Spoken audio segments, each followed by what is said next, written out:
8-10টা ছেলেমেয়েরা যখন চলাফেরা করে আমার অনেক কষ্ট হয় যে আমি কেন চলাফেরা করতে পারি না। মাহারা অসহায় মরিয়ম ইসলাম মাহি। মায়ের পাশাপাশি নেই তার দুটি পাও। জন্ম থেকে 2 পা বিকল, তাই হাতে ভর করেই পথ পাড়ি দিতে হয় মাহিকে। জীবনের শুরু থেকেই তাকে লড়তে হয়েছে প্রতিবন্ধকতার সাথে। মাকে হারানোর পর সেই লড়াই যেন আরো কঠিন হয়ে দাঁড়িয়েছে। আম্মু মারা যাওয়ার পরে যেমন ঘর মোছা, সবকিছু ঘর গোছানো, রান্না বান্না সব আমি করি।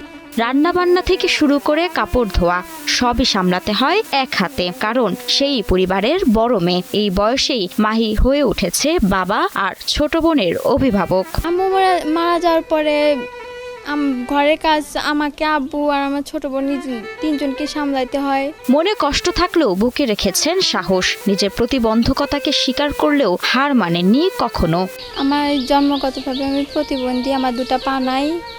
আমি 8-10টা ছেলেমেয়েরা যখন চলাফেরা করে আমার অনেক কষ্ট হয় যে আমি কেন চলাফেরা করতে পারি না। আমার যদি পা থাকতো তাহলে আমি হয়তো ওদের মতো খেলতে পারতাম, স্বাভাবিকভাবে চলতে পারতাম।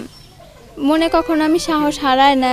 সিরাজগঞ্জের কাজীপুর উপজেলার রতনকান্দি ইউনিয়নের ক্ষুদ্র বয়রা গ্রামের শারীরিক প্রতিবন্ধী মাহি। বাবা মোকাদ্দেস পেশায় একজন দিনমজুর। মাহিদের সম্পদ বলতে শুধু ছোট্ট একটি ঘর। বাবার পরিশ্রমে চলে তাদের সংসার। পরিবারের রান্নাবান্না ও মেয়েকে কলেজে নেওয়ার জন্য প্রায় সময় কাজে যেতে পারেন না বাবা। শেষ সম্বল একটি গরু বিক্রি করে কোনো মতে সংসার চালাচ্ছেন তিনি। আমাদের অর্থনৈতিক অবস্থাও তেমন ভালো না।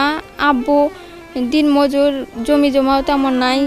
আব্বু দিন খেটে দিন নিয়ে আসে, সেটা দিয়েই চলা লাগে। দারিদ্রতা আর শারীরিক বাধার পরও পড়াশোনা চালিয়ে গেছেন মাহি। বাবা আর বোনের সহযোগিতায় এসএসসি পাশ করে বর্তমানে কলেজে পড়াশোনা করছেন এই অদম্য শিক্ষার্থী। ভর্তি হয়েছি। আগে স্কুলটা ছিল অনেক কাছে, এই জন্য আব্বু আমার বোন ওরা নিয়ে গেছে, ওর সমস্যা হয় না। কিন্তু এখন কলেজটা অনেক দূরে হয়েছে, যাওয়া আসার অসুবিধা। শত কষ্টের মাঝেও প্রতিবন্ধী মাহি হুইল চেয়ারে বসেই কলেজে যায়। মাহির ইচ্ছা ভালো করে পড়াশোনা করে একটি চাকরি করে পরিবারের অসচ্ছলতা দূর করতে চায় মাহি। আমার ইচ্ছা আছে আমি হয়তো টিচার হব, না কম্পিউটারে কোনো একটা কাজ করব। সমাজের বিত্তবান বা সরকারি সহযোগিতায় মেয়ের ইচ্ছে পূরণ হবে, এমনটাই আবেদন মাহির বাবার। আমি সরকারের কাছে বা বিত্তবান যারা আছে তাদের কাছে আমি সাহায্য সহযোগিতাই চাইতেছি যে আমার বাচ্চাটা যদি সেভাবে যদি আপনারা যদি দেখেন।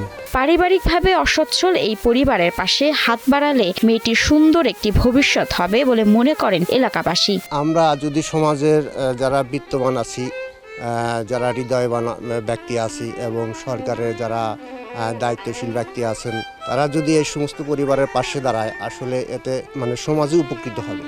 সমাজ কিংবা সরকারের সহায়তা পেলে হয়তো মাহির এই হাত ভরানোর সংগ্রাম একদিন হয়ে উঠবে স্বপ্ন পূরণের গল্প, এমনটাই মনে করছেন স্থানীয়রা। মাহমুদা মুন্নি, ৭১।